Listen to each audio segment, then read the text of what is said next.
As judges, we're really excited about this shortlist. I have to stress on behalf of the three of us that we had to make some pretty brutal decisions. But ultimately, these are the 9 books that stood out. In terms of what we were looking for, I mean, there are the obvious things: distinctive voices, compelling themes and stories. But I think there was one phrase that summed it up for me from my fellow judge, Cwmni, when he said, you know, what are the books that stay with you? When you've closed the cover and left it behind?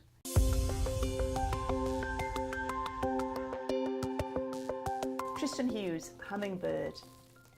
Such a strong sense of place in this novel, set beside a lake in the northern Canadian wilderness, where 15-year-old Zachary lives with his dad. And they have a lovely relationship, but they're both grappling in that kind of male dysfunctional way with the loss of Zachary's mum, who committed suicide. Into this circle comes Eva, a teenage girl who's also suffered the loss of her parents. And together, Eva and Zachary try to make some sense of grief, loss, adolescence, and find the answers. It's a haunting book, it's a powerful book, it's a really beautiful book. Light switches on my kryptonite.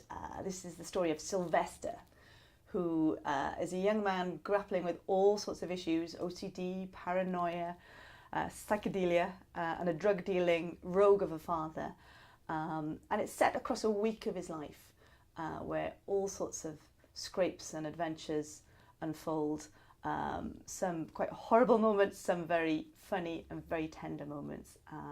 And it's a book that really propels you through the pages. Bad Ideas, Chemicals, Lloyd Markham. This is a weird book, weird in a good way. It's set in the near future in a dystopian Wales, where giant roaches crawl through the streets and in your bathrooms, where the impact of pollution and industry has left a very dark imprint. And there's a kind of veneer of science fiction about it, but beneath that, some very kind of real everyday issues are tackled through the lives of the 3 young protagonists, who are kind of coping with small town life where there's not much hope and there's no escape route. That might sound bleak, but it's also really funny and beautifully written. The language is spot on, almost poetic in parts.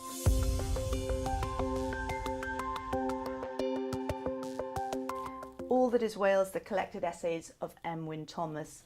And this is all that is Welsh writing in English in one volume. The scope and scale of the scholarship in this book is immense. We've got everybody from R.S. Thomas, Dylan Thomas to Gillian Clarke, scrutinised, explored and explained. It is an academic book, and yet it does appeal beyond the ivory towers, and that's because the prose style is so engaging. It's warm, it's vibrant, it's rich. The essays stand alone, they work individually, but they combine to express this theory of the microcosmopolitan country that is Wales in all its kind of cultural diversity, and that was a fascinating place to learn about. Icebreaker, Horatio Clare. Now, an icebreaker is a ship that breaks through the ice, allowing other ships to pass through. And Horatio was invited aboard a government icebreaker to celebrate 100 years of Finnish independence. That might sound a bit dry, but this book is nothing of the sort, because it's a voyage in every sense. Horatio gets aboard this ship and takes us on a journey into Finnish culture, Finnish history, the character of its people, how progressive they are, how courageous they are, and how interesting they are. It's fascinating. It's a voyage in all senses. David Jones, engraver, soldier, painter, poet, the biography of the great modernist, written by Thomas Dilworth. A big book with a big subject. All 4 aspects of David Jones's life are examined and explored in meticulous detail. It's beautifully illustrated, it's well written, it's scholarly but accessible. And what makes it accessible above everything is that it's full of great stories, almost gossipy stories in parts, anecdotes, quotes, the minutiae of Jones's life, which tells us the bigger story.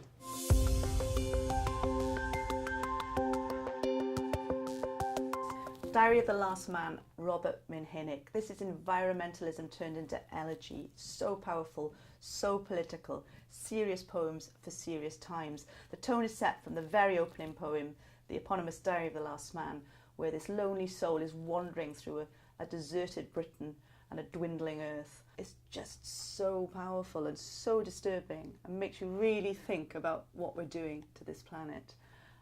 It's a political collection, it's an elegiac collection, it's poetry that really makes you think.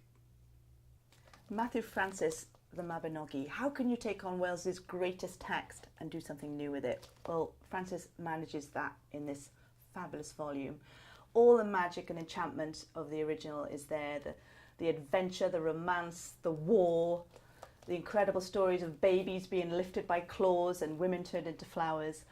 But the language is absolutely exquisite. It's such an enriching read from a poetic point of view. So you've got the great stories and the beautiful language. It really is something special. Nia Davis, All Fours.